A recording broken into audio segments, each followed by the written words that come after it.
Assalamualaikum warahmatullahi wabarakatuh. Good morning, students. How are you today? I hope all of you are fine. Okay, our material today is narrative text. Kompetensi dasar kita kali ini adalah membandingkan fungsi sosial, struktur teks, dan unsur kebahasaan beberapa teks naratif lisan dan tulis dengan memberi dan meminta informasi terkait fairy tales pendek dan sederhana sesuai dengan konteks penggunaannya. Dan menangkap makna secara kontekstual terkait fungsi sosial, struktur teks, dan unsur kebahasaan teks naratif lisan dan tulis sangat pendek dan sederhana terkait fairy tales. Oke, berdasarkan kompetensi dasar tadi, maka tujuan pembelajaran kita kali ini adalah mengidentifikasi fungsi sosial, struktur teks, dan unsur kebahasaan teks naratif terkait fairy tales. Okay, now let's discuss what is narrative text. Narrative text is an imaginative story to entertain people. Jadi, teks narasi adalah sebuah cerita imajinasi untuk menghibur orang. Okay, now let me see the type of narrative. The type of narrative is fairy tales, folk tale, fables, and legends.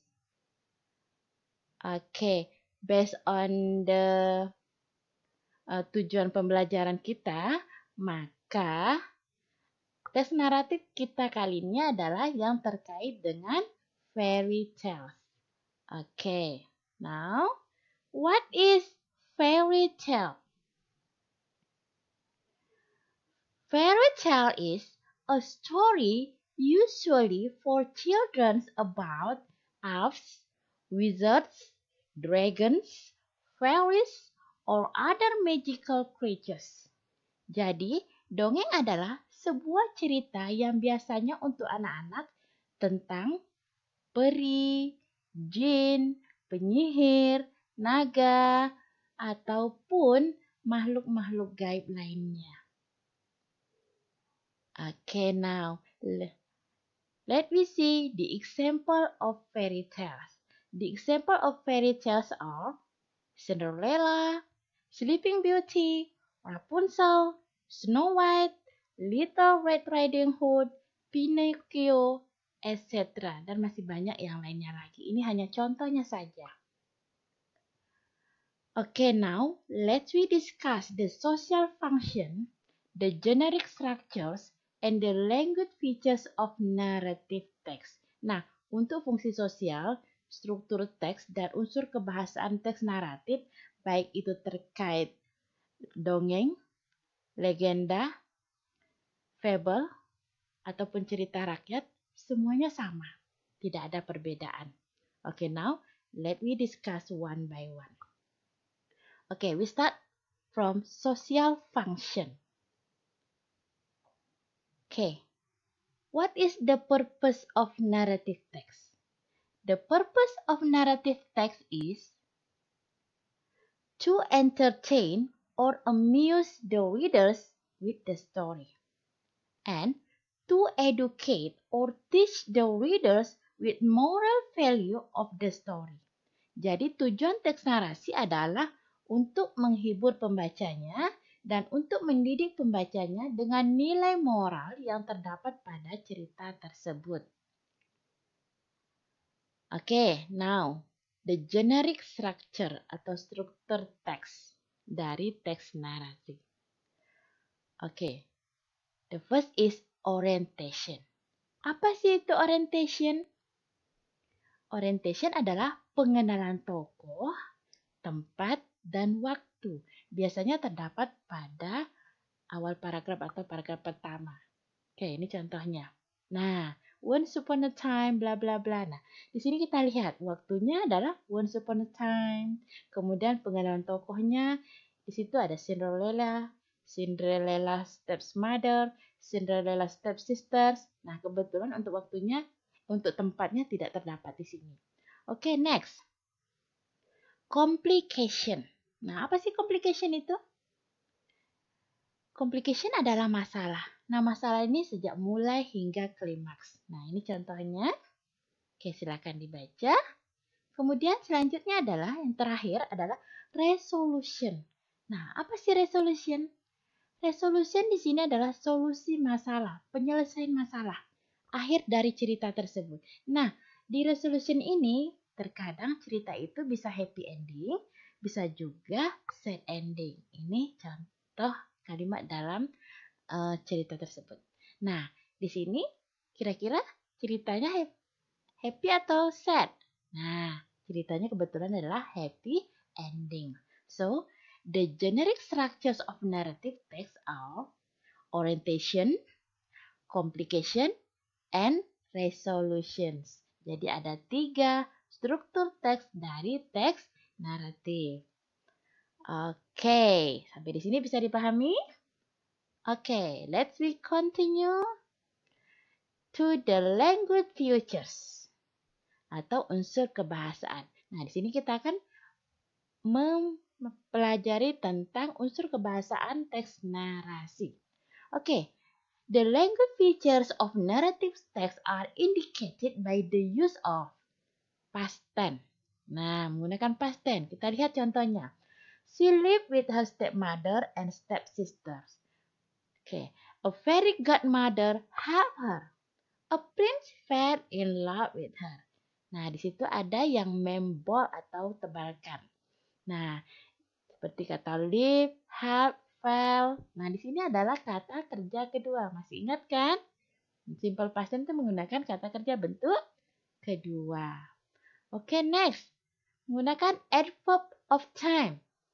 Kata keterangan waktu. Seperti once upon a time, long time ago, many years ago, dan yang lainnya. Kemudian time conjunction. Contohnya when, then, suddenly, etc. Kemudian action verb. Sini juga menggunakan kata kerja action. Contohnya kill, cried, shouted, dan lain-lainnya. Kemudian yang terakhir menggunakan kalimat langsung atau direct speech. Nah, walaupun tidak semua, tapi di dalam teks naratif biasanya juga menggunakan kalimat langsung. Contohnya, yang kebetulan kalimatnya ada nanti di dalam teks Cinderella yang kita pelajari tadi. Nah, di sini, oh God, I don't have dress. Nah, contoh selanjutnya adalah, my children, is it true that you love each other? Nah, dan contoh yang lainnya bisa dicari, bisa ditemukan pada teks naratif ini nanti. Okay. Now, this is the example of narrative text about fairy tales. Okay, now students, let me read it together. Are you ready? Alright, let's go. Once upon a time, lived a girl named Cinderella. She lived with her stepmother and stepsister. Her stepmother and stepsister treated her badly.